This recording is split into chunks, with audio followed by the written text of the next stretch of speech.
Moral dalam kehidupan manusia memiliki kedudukan yang sangat penting. Nilai-nilai moral sangat diperlukan bagi manusia, baik sebagai pribadi maupun sebagai anggota suatu kelompok masyarakat maupun bangsa sekalipun.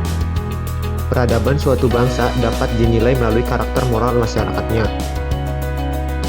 Manusia dalam hidupnya harus taat dan patuh pada norma-norma, aturan-aturan, adat istiadat, undang-undang, dan hukum yang ada dalam suatu masyarakat. Berkaitan dengan norma-norma, aturan-aturan, adat istiadat, undang-undang, dan hukum yang mengatur kehidupan manusia dibuat atas kesepakatan sekelompok manusia atau aturan yang berasal dari hukum Tuhan atau wahyu agar manusia dapat hidup sesuai dengan norma yang disepakati dalam komunitas kehidupan manusia maupun hukum dari Tuhan. Moral merupakan tata cara dalam kehidupan, adat istiadat atau kebiasaan yang digunakan dalam tumbuh kembang individu atau kelompok sosial untuk mencapai kematangan. Moral bisa mengendalikan tingkah laku anak yang beranjak dewasa atau remaja sehingga ia tidak melakukan hal-hal yang bertentangan dengan pandangan masyarakat. Di sisi lain, tiadanya moral seringkali dituding sebagai faktor penyebab meningkatnya kenakalan remaja. Di era globalisasi saat ini, para pelajar maupun mahasiswa seperti kehilangan arah dan tujuan.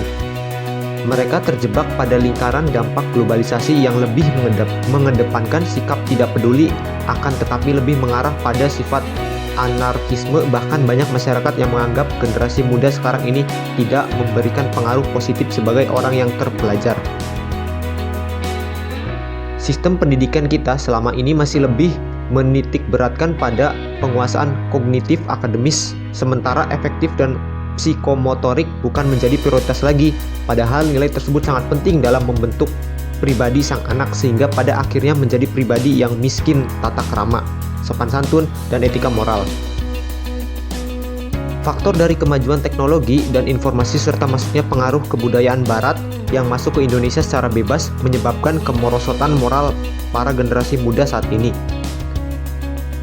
Hal ini tentu saja sangat cepat berpengaruh pada diri mereka, baik itu dilihat dari sopan santun dalam berperilaku, gaya berbicara serta sikap toleransi, menghormati dan menghargai orang yang ada di lingkungan sekitar, sehingga nilai-nilai Pancasila tidak lagi dijadikan sebagai pedoman hidup generasi muda Indonesia saat ini. Krisis moralitas juga terjadi karena nilai-nilai Pancasila sekarang ini mulai luntur dan tidak lagi diimplementasikan dalam kehidupan masyarakat.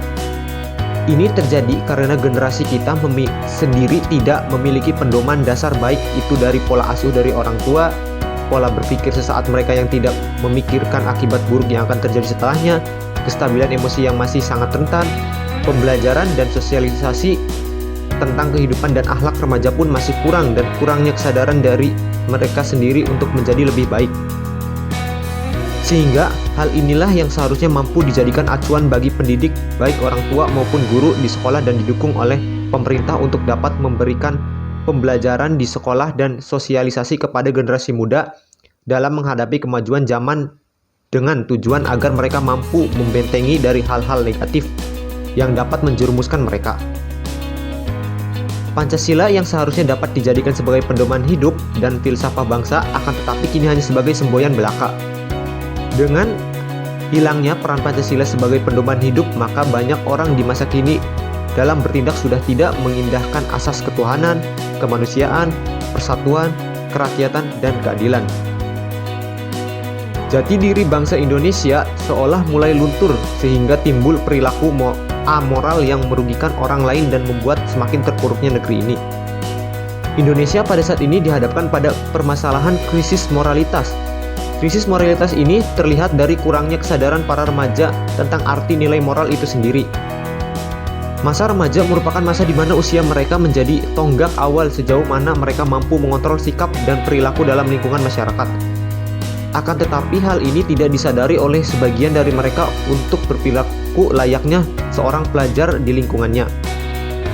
Bahkan banyak remaja saat ini tidak lagi malu untuk mengumbar kebebasan pergaulan, contohnya saja berpelukan saat berboncengan, sehingga pemandangan seperti inilah yang memicu terjadinya pornografi dan porno aksi. Bukan hanya itu, remaja saat ini tidak lepas dari pelaku tawuran yang sudah menjadi slogan bagi pelajar di negeri ini.